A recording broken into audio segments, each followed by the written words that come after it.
Olá, boa tarde a todas e a todos que estão assistindo ou que vão assistir essa palestra em algum outro momento. Palestra especial no aniversário da cidade de Salvador, em seus 471 anos de cidade fundada, apesar que a data 29 de março está imersa em uma problemática, porque de fato não foi a data da fundação da cidade de Salvador, mas sim a data da chegada de Tomé de Souza, primeiro governador-geral, no Porto da Barra. Essa data foi instituída na década de 50 do século XX para ser comemorado o aniversário da cidade, né, data de fundação, mas não é a data de fundação, a gente não sabe ao certo quando a cidade foi fundada. Voltando, né, essa ideia foi do Museu Carlos Costa Pinto, convite do qual aceitei com muito prazer e agradeço imensamente a Bárbara Santos, do Museu Carlos Costa Pinto, e a Simone Trindade, pessoas muito queridas que desenvolvem um trabalho especial nessa instituição que é referência aqui na Bahia. Mando o meu abraço e o meu obrigado.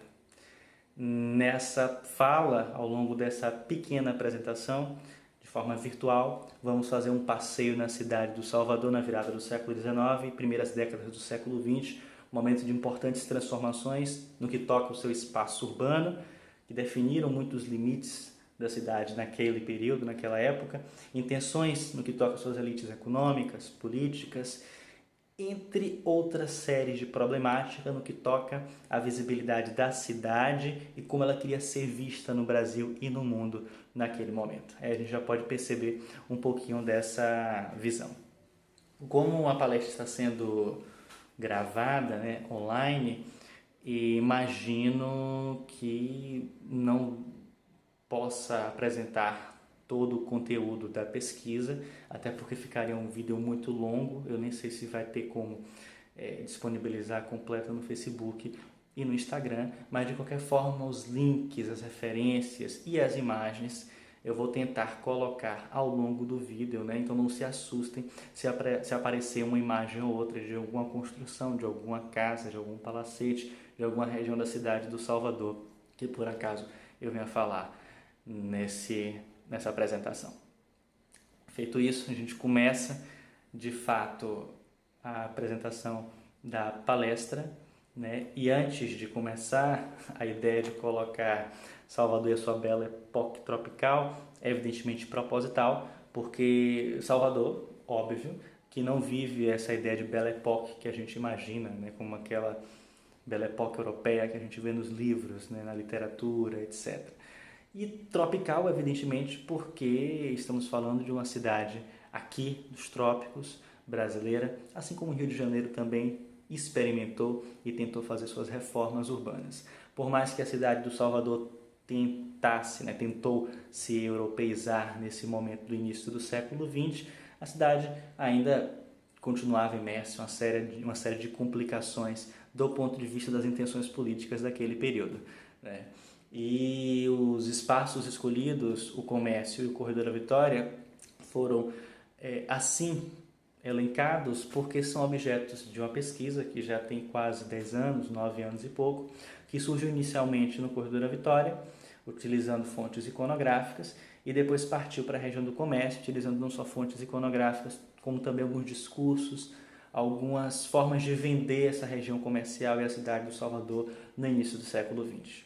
Essa pesquisa, que começou há 9 anos atrás, acabou se desmembrando, ampliando o seu horizonte de espaço na cidade de Salvador, quando surgem duas fontes especiais nesse trabalho, que são livros, né, de divulgação de comerciantes patrocinados tanto por empresários da época como pelo governo estadual e federal, com o intuito de mostrar o que a cidade tinha do ponto de vista de exuberante, dessa cidade que já tinha passado por reformas urbanas, dessa cidade que caminhava em um sentido de mostrar que ela também era uma cidade, entre aspas, envolta, presente nessa bela época.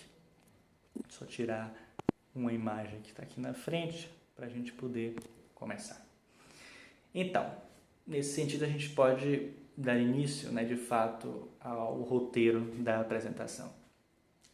Antes de começar a falar sobre essa cidade no final do século XIX e o início do século XX, é preciso dizer que a cidade do Salvador sempre esteve em exibição, sempre esteve em evidência em destaque no cenário não só da América Portuguesa, como também de outros lugares do mundo, desde o período da colônia, evidentemente, passando pelo Império e na República, isso mais atualmente, quando a gente tem uma divulgação maior da cidade, seja na música, no cinema, etc.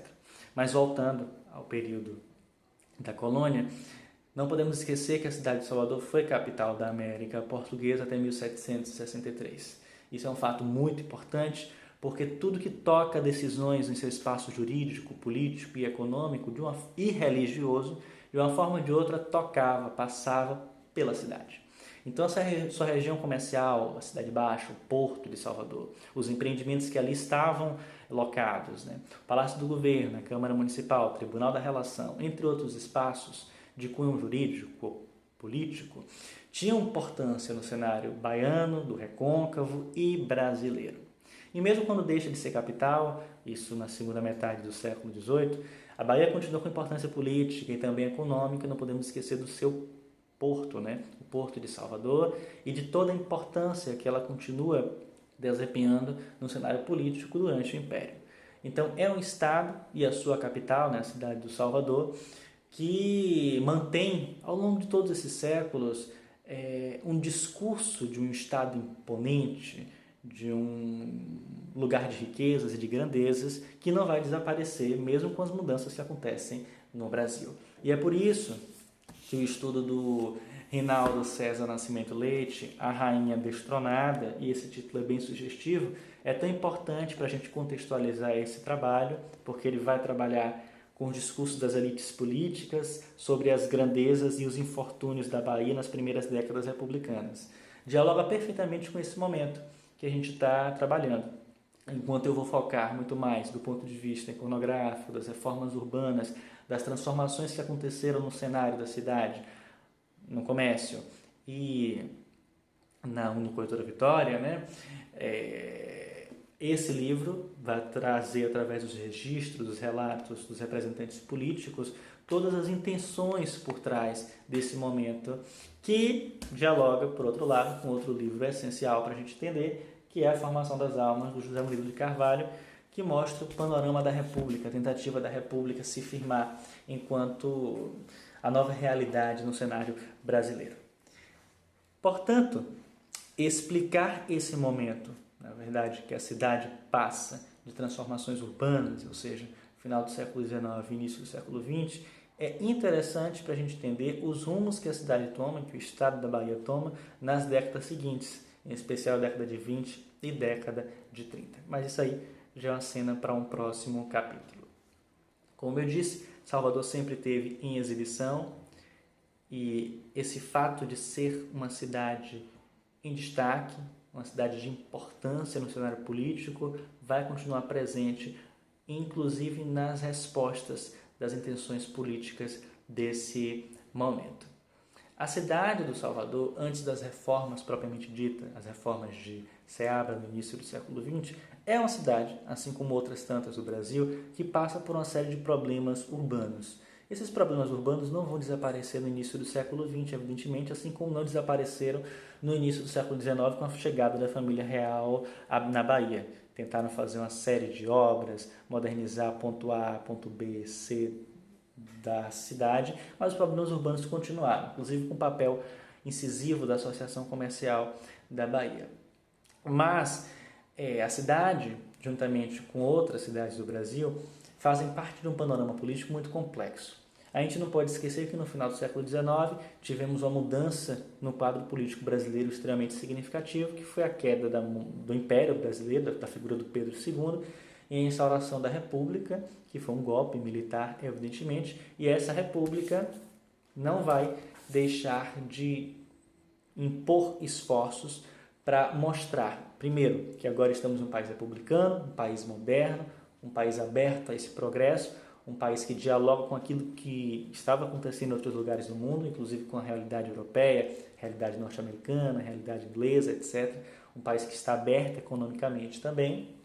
E é um país que precisa se modernizar e deixar, de uma forma ou de outra, esse passado para trás.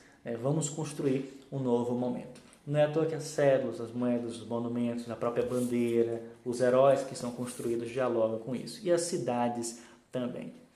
Então, essas cidades são elencadas como cidades que mostram esse novo panorama que o Brasil vive. O Rio de Janeiro é um bom exemplo disso, porque bem no início do século XX mesmo, a cidade passa por uma série de transformações no que toca o seu espaço, das suas regiões centrais. O maior exemplo é a Avenida Central, a Avenida Rio Branco, é uma cidade que passa por muitas transformações, e nesse momento eu posso colocar algumas imagens para vocês perceberem o quanto essa cidade muda do ponto de vista de uma cidade que realmente passa por transformações impactantes naquela região central.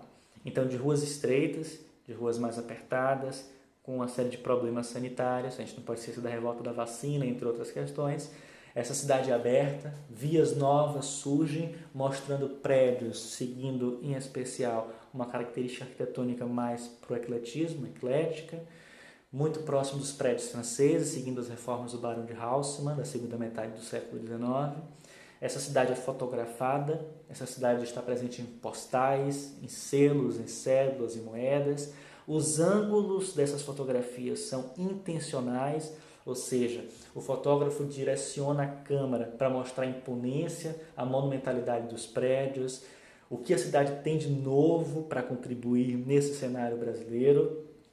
Tudo isso faz parte de um jogo, de uma intenção de visibilidade, mostrar o que a cidade, o que o Brasil como um todo era e poderia ser em décadas depois. Isso também toca em uma questão da pauta racial. A gente não pode esquecer que o Brasil, não só hoje, como naquela época ao longo de sua história, é um país formado pela pluralidade, pela diversidade cultural e de raças, em uma perspectiva histórica, mas naquele momento uma tentativa muito clara de transformar essas cidades, essas grandes cidades, em uma realidade muito mais à Europa, muito mais clara, branca, estava presente. Não é à toa que o discurso dessas elites prega muito mais para esse viés. A gente pode destacar na região sudeste, em especial, a questão da imigração.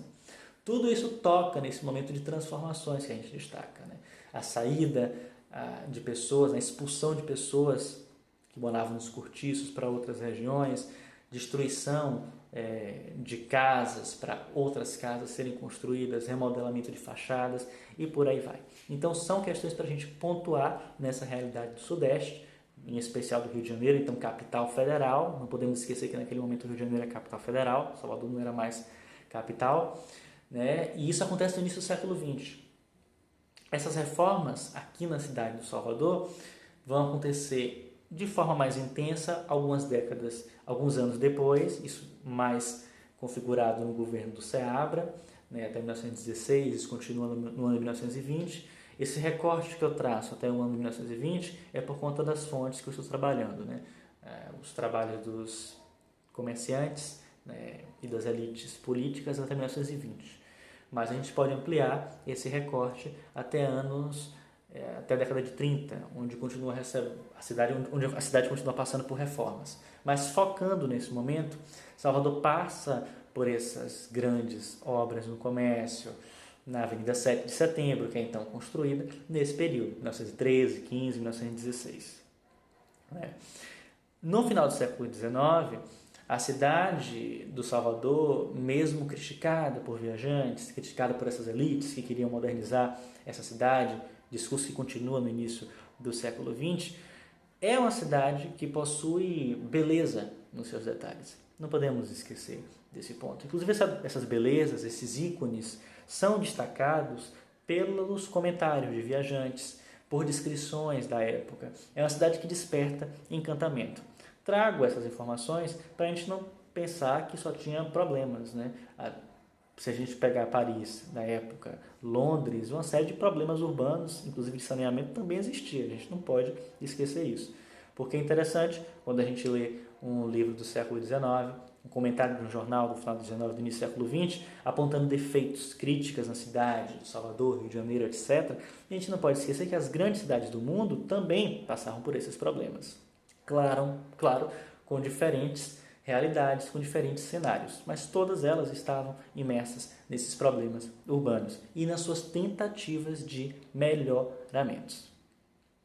No que toca ao centro antigo da cidade do Salvador, especialmente na região do comércio, da Cidade Baixa, partes da Cidade Alta, não vou entrar ainda na Rua Chile, Avenida 7 de Setembro, temos um lugar de importância política, religiosa e residencial ao longo de 300 e tantos anos, que continua, evidentemente, com evidência, mas não com todo o prestígio do que toca a parte residencial naquela região do atual centro antigo de Salvador, Pelourinho, etc., como tinha antes. E é um fato curioso para a gente destacar, que não é novidade para ninguém, que aquela região perde o seu destaque de lugar escolhido por essas elites, por essa burguesia em ascensão na cidade do Salvador, por inúmeros fatores. Novas ideias estão em voga, a cidade busca novos espaços, não é à toa que o então Corredor da Vitória, que a Graça e o Canela são escolhidos por esses novos representantes das elites econômicas e também, de certa forma, política, afinal a residência do governador vai sair da Praça Tomé de Souza e vai ficar muito mais próximo do Campo Grande, no Palácio da Aclamação, isso em 1916 e 1917, então já é um sinal. E essa escolha de novas áreas sinalizam para essas mudanças do ponto de vista de uma residência dessas elites que habitavam o centro antigo da cidade do Salvador. Voltando ao centro antigo da cidade, a gente não pode esquecer dos marcos, os ícones que marcavam a realidade da capital baiana desde muito tempo, em especial na segunda metade do século XIX. O Elevador Lacerda é um dos principais exemplos desse momento, é uma grande obra no que toca a ligação entre a Cidade Baixa e a Cidade Alta. A gente tínhamos outros assessores, como o Elevador do Tabuão, que era o final do século XIX. O Elevador Lacerda já faz parte desse contexto, não tinha passado por a reforma que dá as características atuais para ele. Isso é só na década de 30 do século XX, vamos frisar. Então, a cidade que, de uma forma ou de outra, isso antes das reformas de Seabra, já tinha minimamente passado por reformas e possuía equipamentos de destaque. Ainda na região do porto da cidade de Salvador, não podemos esquecer que ali existiam sedes de diversas companhias, empresas e mesmo bancos, não só nacionais, como também internacionais. Em 1808 foi aberto os portos das Nações Amigas, não podemos esquecer desse fato que é muito importante. A abertura dos portos possibilitou um contato ainda maior com o Porto de Salvador com outros lugares do mundo. Diversos gradis de residências espalhadas pela cidade do Salvador vieram da Inglaterra, assim como vidros, janelas, maçanetas de porta, móveis da França, da Itália e por aí vai. No Corredor da Vitória tínhamos várias casas que mostravam essa pluralidade de objetos que vinham de diversas regiões do mundo, em especial da Europa. Assim como em outros momentos, porcelanas, louças, móveis, objetos que vinham de diversas partes do mundo. Então, o contato do Porto de Salvador, um dos principais portos do Brasil e também do mundo naquele período, com outras nações, com outras culturas, mostra, evidentemente, a importância da cidade ao longo de todo esse período, em especial no século XIX, e esse lugar de importância, a região portuária, continuará em destaque no século XX. Não é à toa que o Porto de Salvador passará por importantes reformas nas primeiras décadas do XX, em especial no ano de 1912. Os aterros, as reformas, a construção das docas e por aí vai. Só para voltar no que toca a questão dos sobrados do centro antigo que eu acabei falando e entrei para outra história não terminando, muitos desses sobrados, dessas antigas residências, alguns de senhores de engenhos, de importantes comerciantes, etc., não atendiam mais aos anseios dessas elites. Algumas estavam arruinadas, outras viraram casas germinadas, os quartos viraram outras casas, cortiços e por aí vai. Essas elites começam a buscar outros lugares. Então a gente tem como sinalização esses outros áreas da cidade de Salvador, esses outros locais, como Campo Grande, adiante, na região sul, que são destacados por esse novo caminho da cidade que coincide também com a abertura da Avenida 7 de Setembro.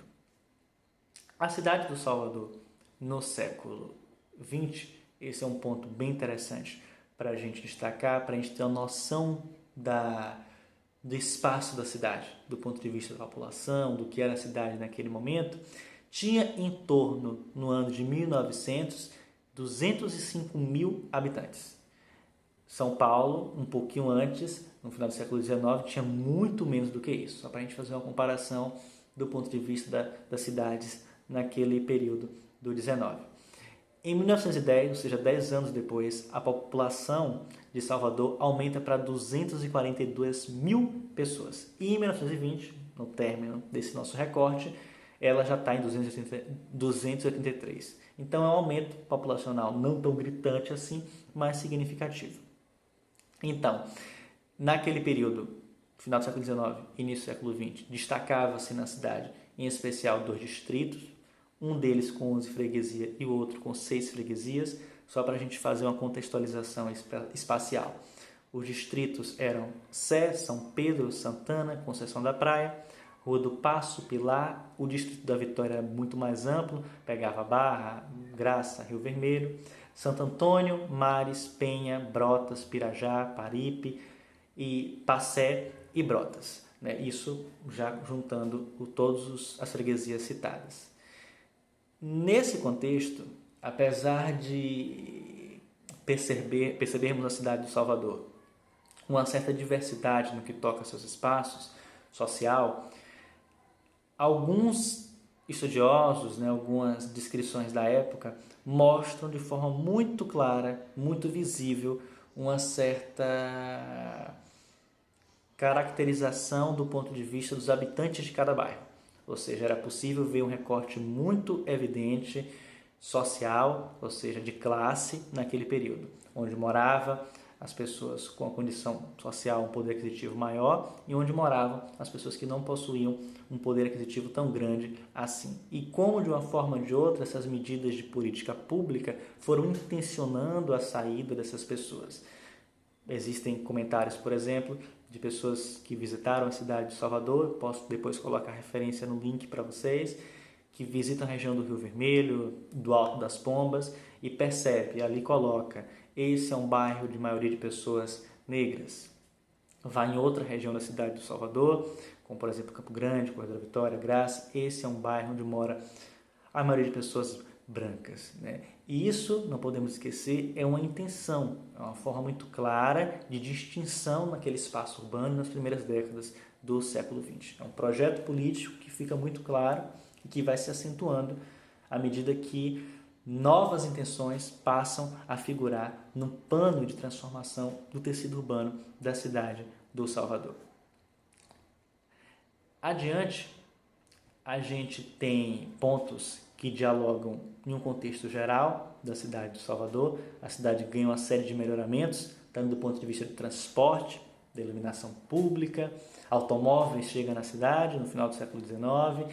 Em 1903, no início do século, temos iluminação na Rua Chile. Temos em algumas partes da região central da cidade esgotamento sanitário.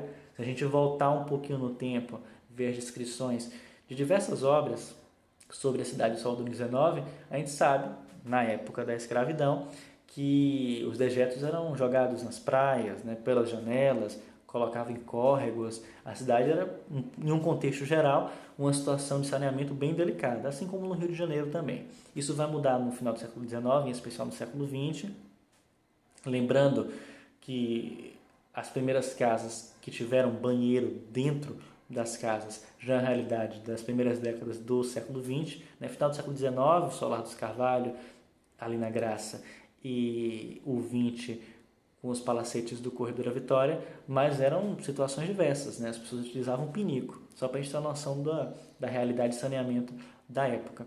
No final do século XIX, já tínhamos bondes na cidade, puxados a burros, depois foram eletrificados.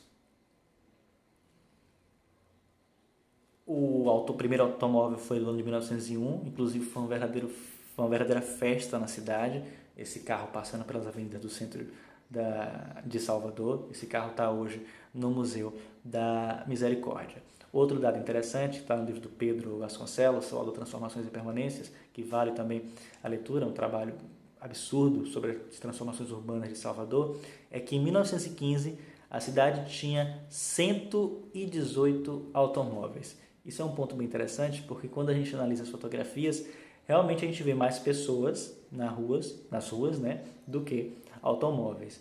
Isso muda a partir do momento que a gente analisa as fotografias, os postais da década de 20 e da década de 30. Já é um outro contexto. A cidade, do ponto de vista cultural, dos seus espaços culturais, tem o Cinema Jandaia, que é na primeira década do século XX, tem o Cine Teatro Guarani, que ficava onde hoje temos o Cinema Glauber Rocha, na Praça Castro Alves. Era um prédio eclético, bem diferente do que está atualmente. E naquele momento, décadas depois, 1916, 1917, vamos ter a inauguração da nova residência dos governadores, o Palácio da Aclamação, que está no caminho da burguesia, né? Pega o antigo Palacete dos Morais, que ali reformam e colocam a nova casa para o governador, ao lado do passeio público. Apesar de todos esses pontos que eu trouxe para vocês, não podemos esquecer das tensões urbanas que aconteceram na cidade. Isso não vai desaparecer, né? Por mais que essas reformas evidenciem uma tentativa muito clara da cidade se modernizar, da cidade pensar em uma tentativa de progresso, etc., essa tentativa de modernidade e de progresso é também excludente. Disfarça as tensões, disfarça os problemas sociais. Em 1912, por exemplo, tivemos uma grande tensão política, conhecida não só no cenário brasileiro como mundial, no Brasil, que foi o bombardeio de Salvador, destruindo o antigo prédio do Palácio do Governo, parte do acervo da Biblioteca Pública que ficava das alas. Inclusive o palácio vai ser reconstruído e reinaugurado décadas seguintes, no final da primeira década, né? Indo para 1920. Entre outros problemas, né? Tivemos greves, tivemos manifestações, protestos diversos de pessoas, crises nos bondes, protestos dos trabalhadores dos bondes e por aí vai. As reformas de Seabra, portanto, estão inseridas nesse período, ou seja, no início do século XX, e em especial no ano de 1912 e 1926, inspiradas diretamente naquilo que já aconteceu no Rio de Janeiro, que eu acabei de falar com vocês, e o Rio de Janeiro inspirado nas reformas do Barão de Haussmann na segunda metade do século XIX. O J.J. Seabra é uma personalidade, uma figura de contato direto com essa realidade brasileira, com essas elites políticas do Brasil, inclusive da França também. É um personagem que dialogava com o que estava acontecendo no mundo naquele período. Parte dos recursos das reformas urbanas, o que eu estou falando de reformas urbanas, alargamento de ruas, reforma dos prédios públicos, construções de prédios públicos, reformas de fachadas, etc., vieram do recurso do cacau, né? Da fortuna que o cacau movimentou no final do século XIX e no início do século XX. Lembrando que a Primeira Guerra Mundial vai interromper muito de tudo isso que aconteceu na cidade de Salvador. Não esqueçam, não só na realidade europeia, como também aqui na Bahia.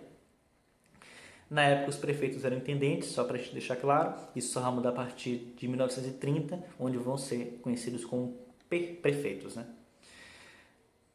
Como já foi dito, essa região comercial tem uma importância absurda, né, ao longo de toda a história da cidade de Salvador, vai continuar nesse período da República. A gente destaca no final do século XIX uma fonte da época que circulava mais de 4.000 embarcações por ano no ano de 1889 na região do comércio, isso é um número significativo. Tínhamos grandes casas de exportação na região do Porto de Salvador, destacando 10 ou 11. Eu tenho um relatório na pesquisa, depois posso passar para vocês. Salvador, em 1928, tinha, ou seja, depois da nossa pesquisa, mas só para contextualizar, 20 consulados. E esse é um fato bem interessante porque dialoga não só com a realidade da região, como também do comércio e da política. Ao lado dos comerciantes, que tinham fortunas na cidade naquele período, os banqueiros tinham não só prestígio do ponto de vista econômico, como também político. Ao ponto de destacarmos Araújo Pinho, Góes Calmon e Vital Soares como banqueiros e também governadores do estado, né? Em momentos distintos, o Araújo Pinho em 1908, Góes Calmon em 24 e o Vital Soares depois, mas que mostram um pouco desse panorama social e político da cidade de Salvador. Antes desse período de Seabra, algumas ruas do centro de Salvador, em especial do comércio, já tinham passado por reformas, a exemplo da Santos Dumont, a Praça Marechal Deodoro vai ser inaugurada em 1910, e além dessas reformas, o local também era ícone, era uma região para destacar, além de todos os prédios de importadoras, casas de câmbio e de comerciantes, também sedes de algumas indústrias, né? Apesar que as indústrias ficavam na região afastada do centro de Salvador, mas tínhamos também repartições que faziam menção ou dialogavam com esses industriais que começam a ter destaque na cidade no final do século XIX e no início do século XX, destacando a figura de Luiz Tarquínio e do comendador Bernardo Martins Catarino, porque cita essas duas pessoas. Ambos vão morar nos bairros que eu cito na palestra de hoje, né? O Luiz Tarquínio na Graça, ao lado do Solar dos Carvalhos, vou mostrar a imagem para vocês, e o Bernardo Martins Catarino também na Graça, na casa que foi o principal destaque desse período, que é o atual, né, o Palacete das Artes, antigo Museu Rodin. O Luiz Tarquínio foi o responsável pelo Empório Indústria do Norte, que ficava em Tapajipe, e o outro é a CIA Progresso Industrial da Bahia, de 91, também naquela região do subúrbio ferroviário. Feito isso, temos então os caminhos para a burguesia da cidade de Salvador. Caminhos pela burguesia, porque de uma forma muito clara, a cidade começa a também se destacar do ponto de vista de uma presença de imigrantes, comerciantes estrangeiros, não que eles não tivessem presentes em outros momentos de nossa história, pelo contrário, estiveram presentes. Mas no século XX, muitos se consolidam ainda mais, né? Tivemos, por exemplo, escolas, cemitério inglês no século XIX, etc., né? com viajantes que foram enterrados no século XIX no cemitério inglês, entre outros personagens. Mas no século XX, esses personagens vão se destacar ainda mais, né? O Bernardo Martins Catarino, por exemplo, era português. Tivemos outras pessoas de descendência alemã, né? Os Wildberg, por exemplo, entre outros.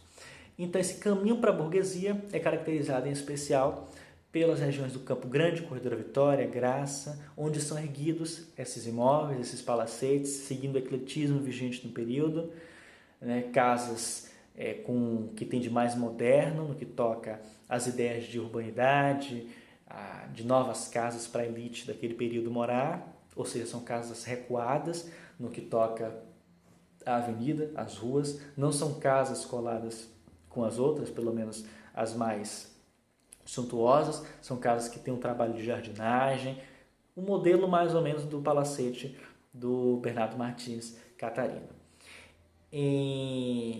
A freguesia da Vitória, composto pela Barra, Graça, São Lázaro, Rio Vermelho, tinha em média no final do século XIX 15 mil habitantes e em 1920 esse número passa a 40 mil habitantes, sendo uma das principais freguesias e com o maior número de habitantes na cidade de Salvador naquele período. Como eu falei, os imigrantes se destacam nesse momento e as reformas urbanas vão tocar diretamente nesses espaços. O que a gente pode falar? Comércio, a Avenida 7 de Setembro como grande cartão postal do governo Seabra, vai ser a grande obra para mostrar esse caminho da modernidade, do progresso da cidade de Salvador, é a grande obra do governo Seabra. A Avenida 7 vai cortar esse centro antigo da cidade de Salvador, ou seja, ela vai sair, né, daquela região antiga, daquele caos da cidade, com um monte de casas de períodos anteriores. Essas casas vão ser, boa parte, demolidas, né?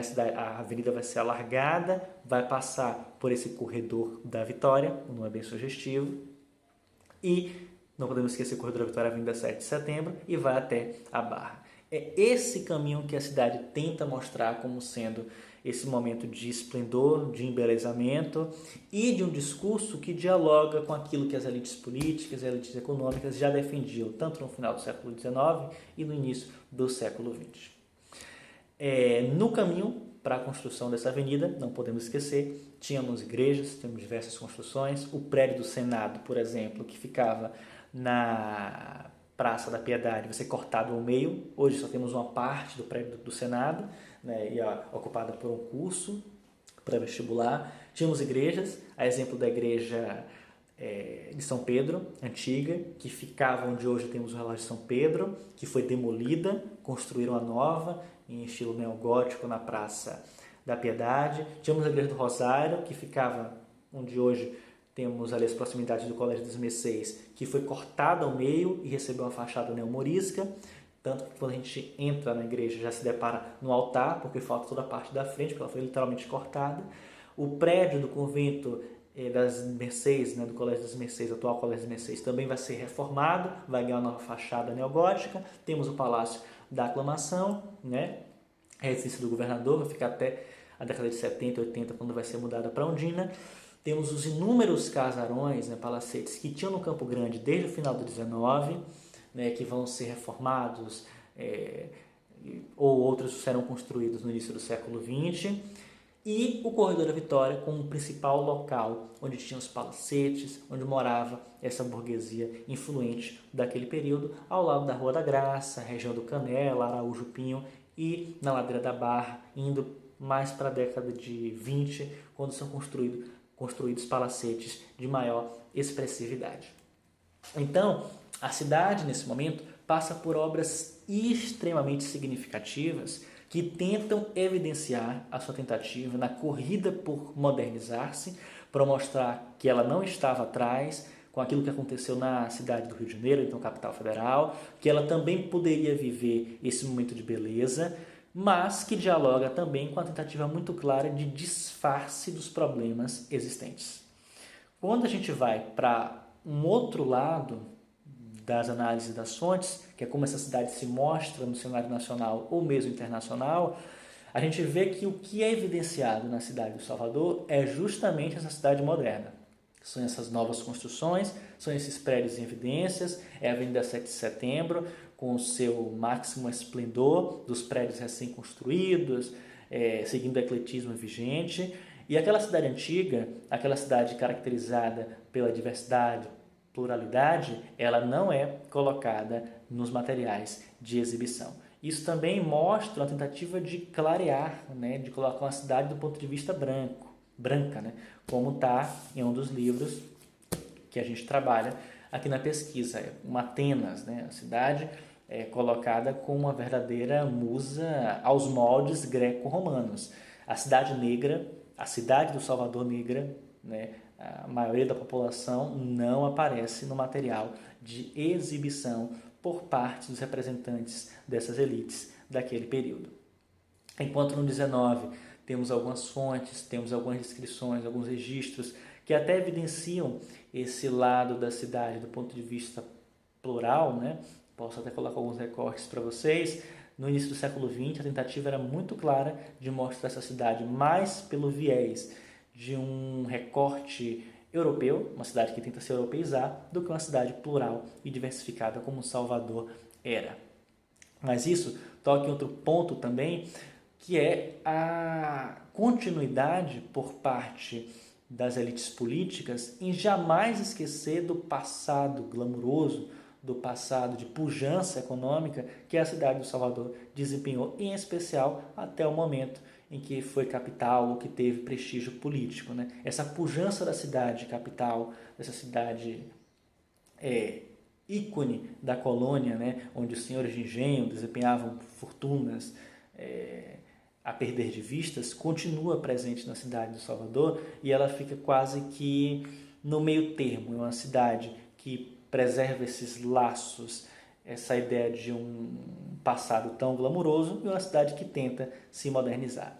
Entretanto, a força por transformar a cidade nessa cidade do progresso nos viés republicanos que já acontecem em outros lugares, evidentemente que acaba destacando-se no que toca às reformas urbanas.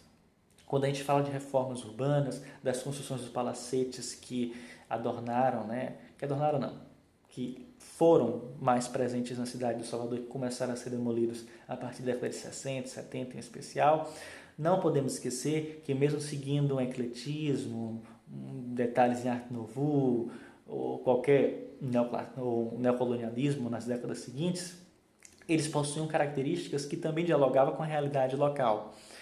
Ou seja, não era uma cópia francesa de um prédio francês ou europeu por si só.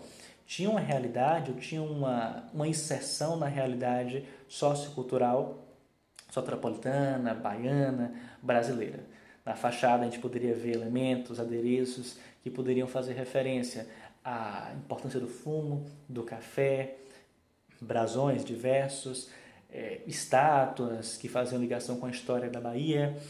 além, evidentemente, de todos os pormenores que evidenciavam também essas outras questões que às vezes ficam despercebidas, mas que mostram todo um panorama complexo no que toca ao trabalho daquele momento. Ou seja, para além dos donos desses imóveis, desses agentes das elites econômicas baianas, quem construiu esses prédios? Quais foram os profissionais que estavam participando desse novo momento de urbanização da cidade do Salvador? A gente sabe da presença de muitos italianos, estrangeiros italianos, destacando o Rossi Batista, que fez inúmeros prédios na região do centro de Salvador, do comércio e tudo. Destaco e indico esse livro, né, que tem alguns textos para contextualizar esse momento, que fala sobre o Museu Rodin na Bahia. Então, a presença italiana dos arquitetos no início do século XX é muito forte, mas tivemos toda a mão de obra daqui, da cidade, do Recôncavo, marceneiros, artífices diversos que faziam verdadeiros trabalhos incríveis e que ficaram esquecidos com o passar do tempo, né? Os mestres que talhavam as madeiras, né, de móveis em Jacarandá, que continuaram, né, fazendo trabalhos desse tipo há um certo tempo e que depois ficaram de lado por conta de outros móveis que começavam chegando no Porto de Salvador, vindo de outros lugares da Europa, entre outras questões. O que eu estou querendo dizer? Temos realidades diversas nesse cenário que ainda podem e devem, espero, surgir novas pesquisas para mostrar um pouco da diversidade social da cidade do Salvador nesse momento. Para finalizar, não ficar um vídeo muito grande, já tem 40 minutos, eu não sei nem como é que vamos disponibilizar isso na rede social, né? Agradeço o Museu Carlos Costa Pinto, porque já está sinalizando que eu não tenho mais limite. E parabéns, cidade do Salvador. Espero que tenham gostado.